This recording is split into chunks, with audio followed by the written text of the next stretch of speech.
Are you asking me these questions, I Yeah, guess? I'm going to come over there and sit with you, actually. Be conversational. If you regret something, saying something, just stop, pause, count to 3, and then say it over again. Okay. I'm Samantha Tunador, and I'm the other half of Tunador with Atlantic Coast Mortgage. We're a husband and wife team, and I had a moment that I could get them to sit down with us. We put all the phones and all of the buzzers on Do Not Disturb, so we could take a moment to share some important information with you. Thank you for joining me. Thank you for having me. Should we put you on the podcast? Isn't that what this is? We'll see how it goes. We'll see if you're good enough. All right, questions for Ton.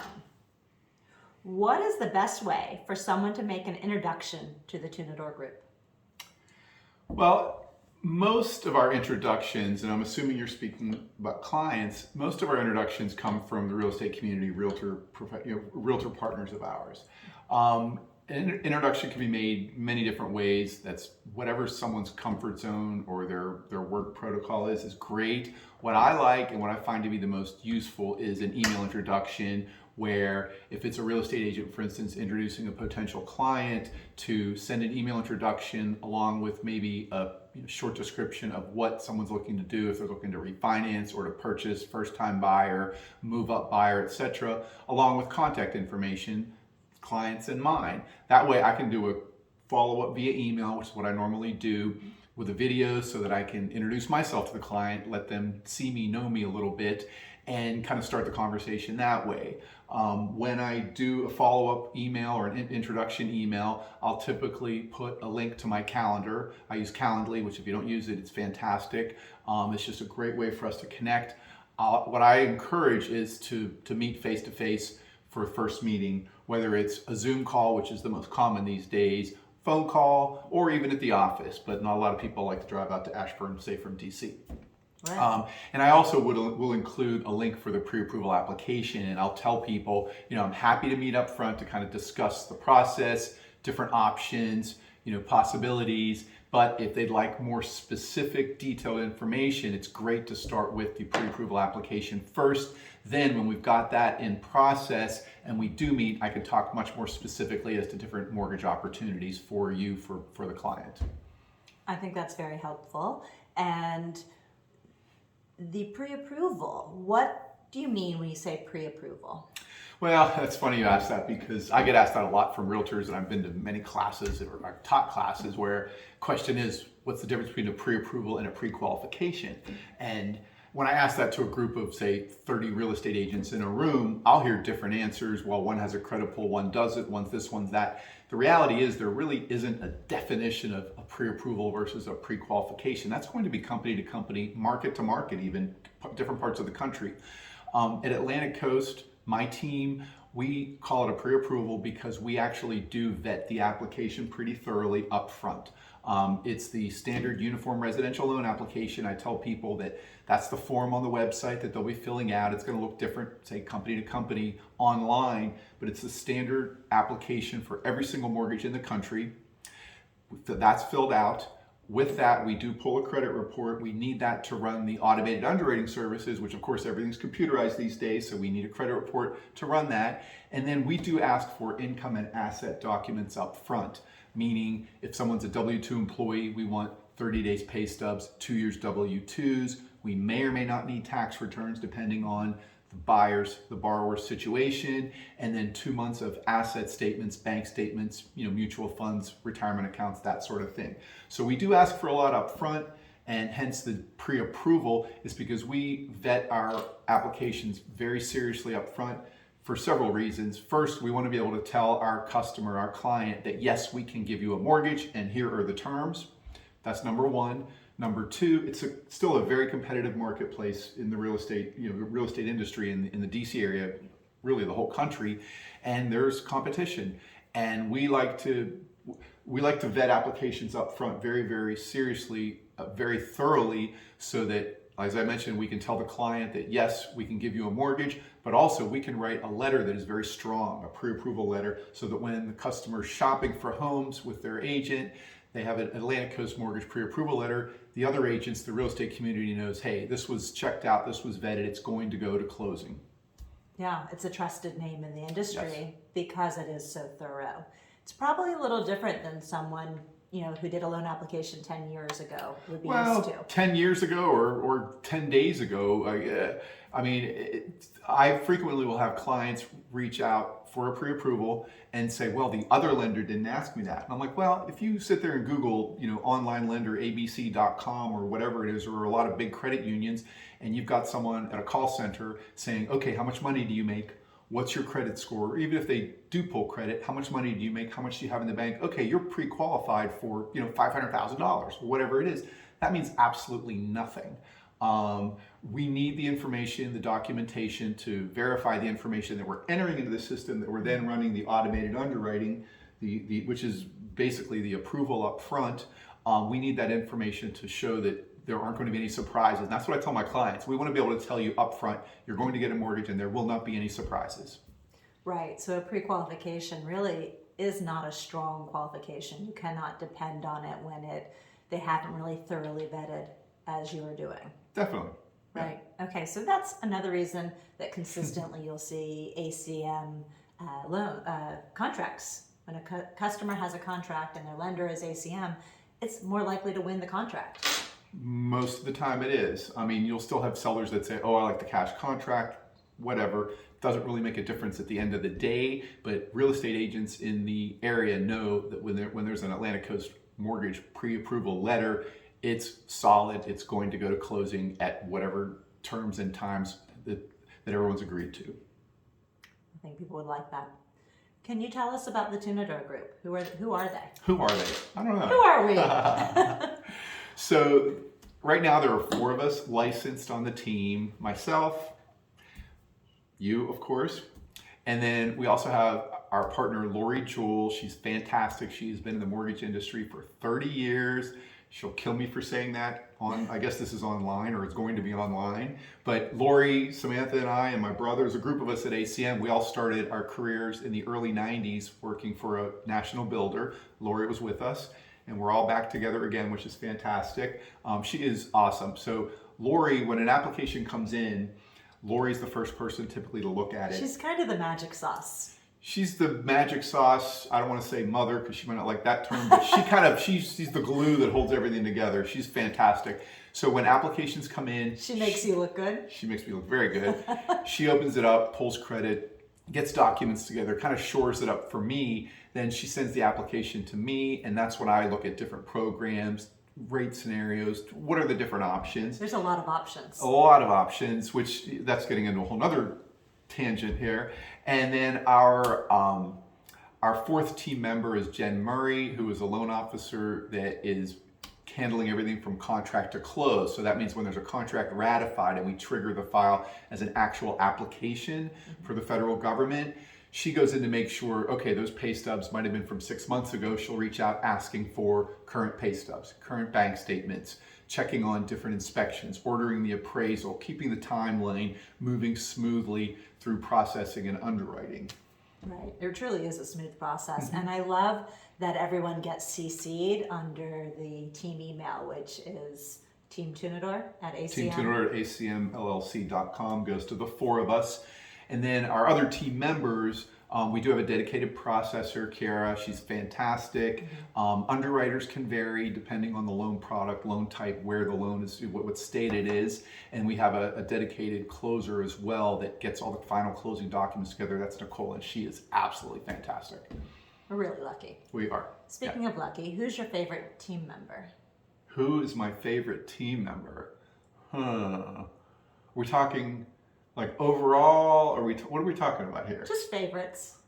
Just favorites. I have to say Samantha, I think. But, Well, someone's got to make you look good. Can you share each step a client should expect? I know you just introduced what people do, but what will a client see? Well, initially, again, we're starting back to the pre-approval part of it. Introduction.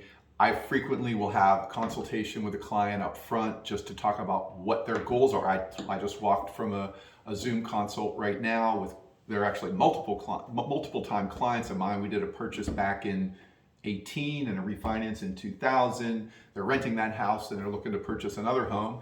And we just sat and talked about what their goals were. So this was just an informal 30-minute discussion about goals. Next, they're going to fill out the application, which I talked about. The application is pretty easy. It's 10 to 15 minutes usually to answer the questions. The harder part is gathering, W-2s, pay stubs, that sort of thing.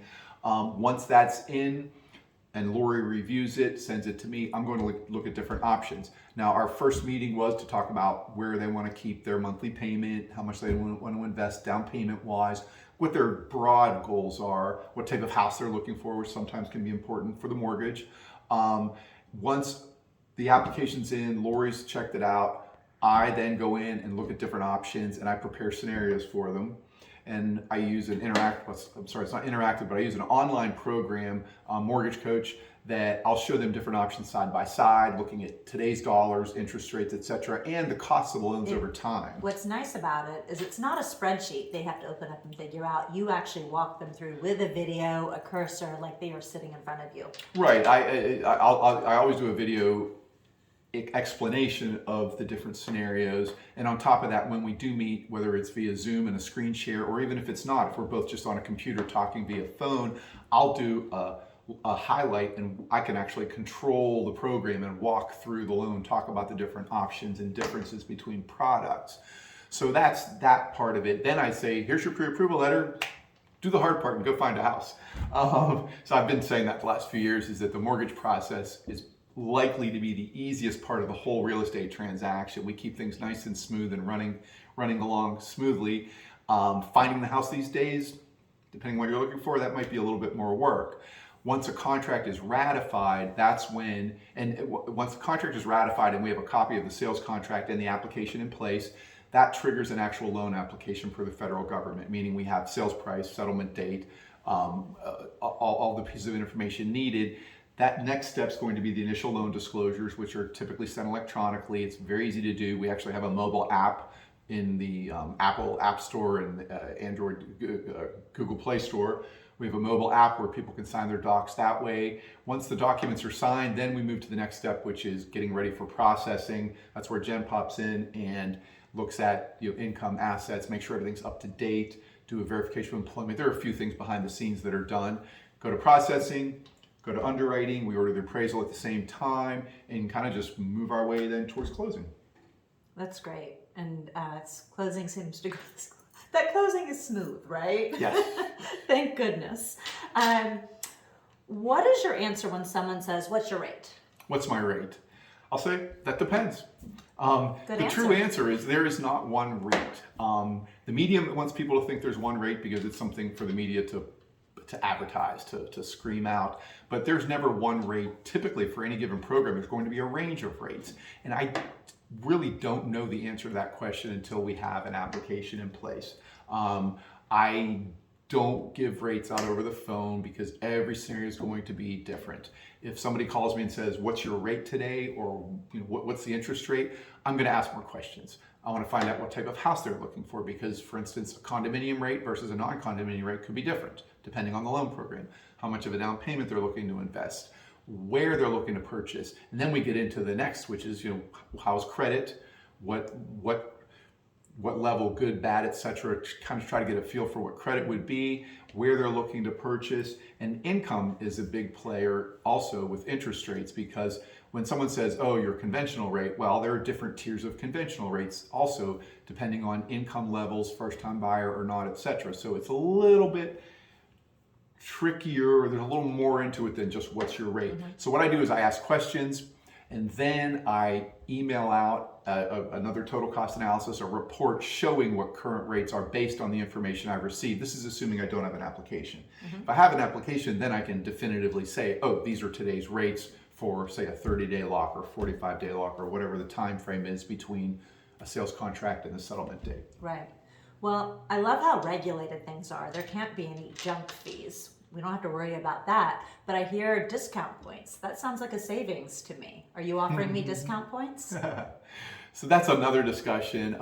Discount points. What are discount points? And that's one that's better shown than explained, but I'm happy to talk about it. One discount point is 1% of the loan amount. So just round numbers. So it costs something. It's not free things. It's a unit of measure. If it's a $400,000 loan, 1 point is $4,000. And this is why I said earlier, there's never one interest rate. There's going to be typically, for most programs, a range of rates.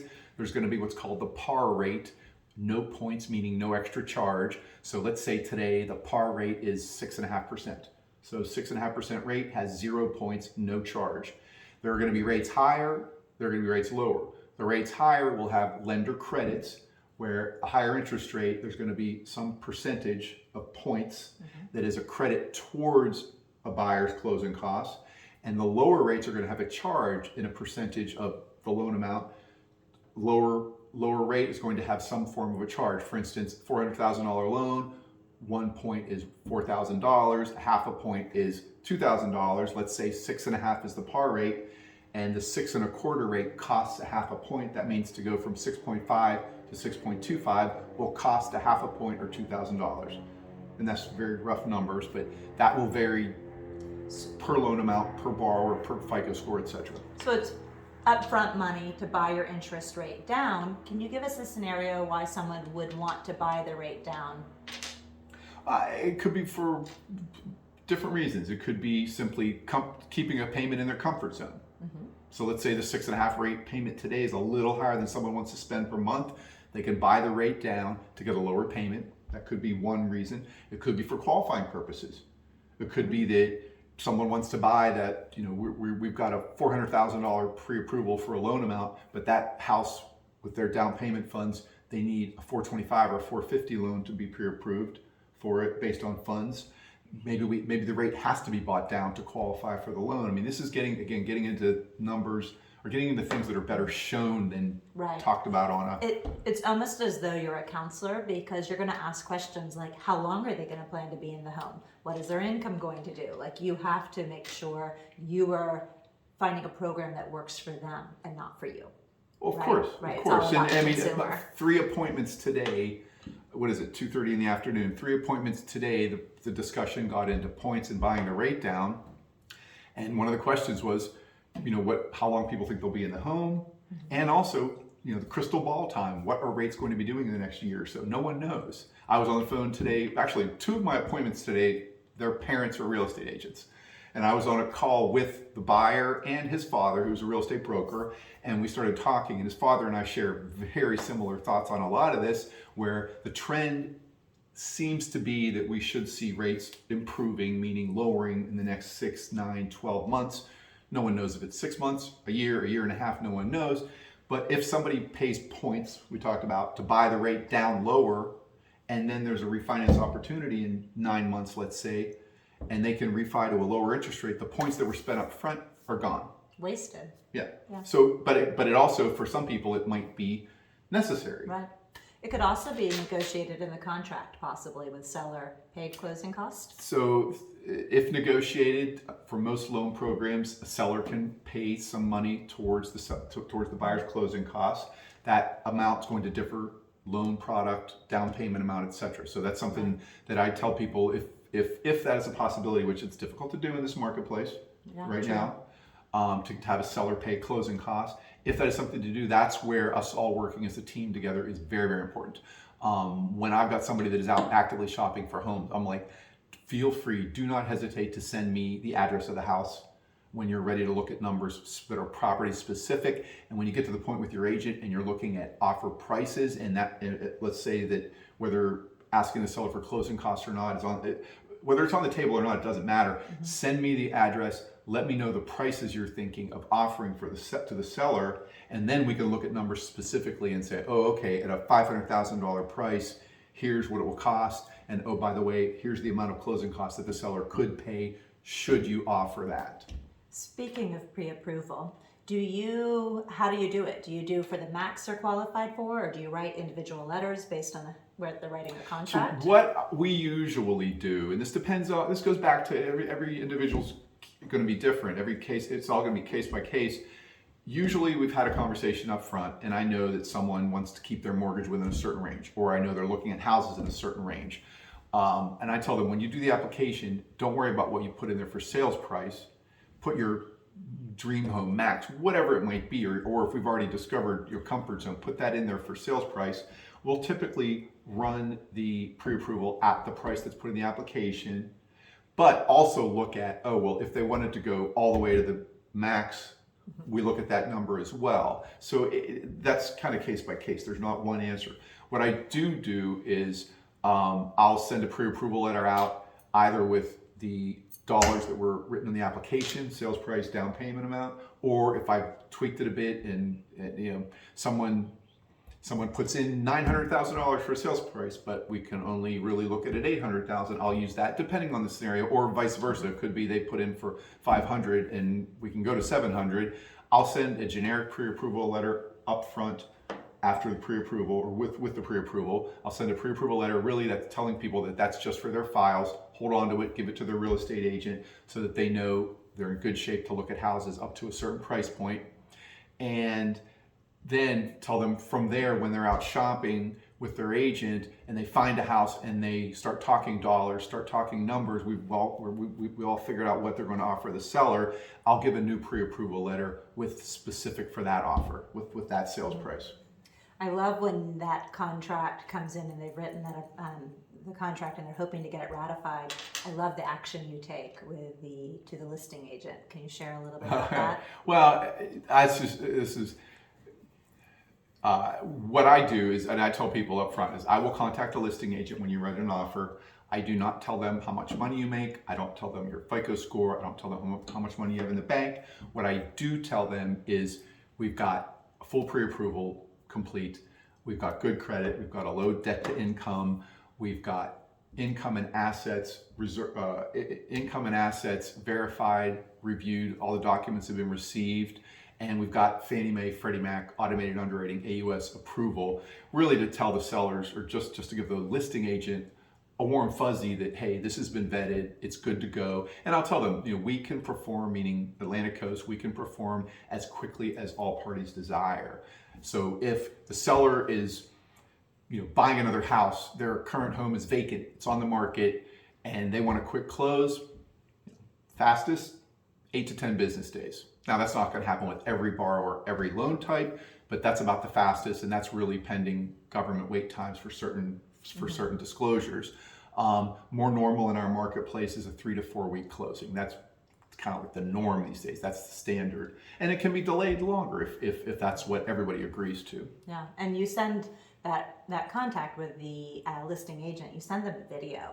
Well, I call them and talk to them and let them know what we've done, how the file looks, and then I'll follow it up with the videos that they could forward to their seller, letting them know if either of you have any questions, please don't hesitate to reach out. That's great. What about the situations where you get an application in and the loan is not something you can write a pre-approval for? What do you do? So if we have an application in and we can't, say for credit reasons, let's just say FICO score reasons or income qualification reasons, that's when I'll typically reach out with a phone call and offer to set up a meeting, usually a phone call, and explain why, what credit, let's say. It could be a wait time from a major derogatory. It could be credit card balances are too high and that's affecting the credit score. There are a multitude of reasons that credit score might not work for loan program guidelines. And when we pull credit, our credit agency, which communicates with the bureaus, has a simulator program where if I have a credit report on a file and it's within 30 days, meaning it's 30 days fresh, I can run a simulator and give specific actions on what a buyer can do to potentially raise their credit score. Now, I can't do that for everyone. Sometimes it's gotta wait, don't know, but other times there are quick fixes where it's like, oh, if you pay that, Capital One credit card balance down from 10,000 to 5,000, it should bump your score into this range or that range or whatever else. Right, with a pretty quick rescore that can help with getting them approved. So you're still holding their hand through that process to ideally have a future buyer for you and for that agent. That's great. And I know you have a great follow-up system in place and certainly, I think there's over 400 five-star reviews for you, like on average. You haven't looked. Wow. You haven't looked. Are you humble? So you're in the top 1% in the industry. What would you like people to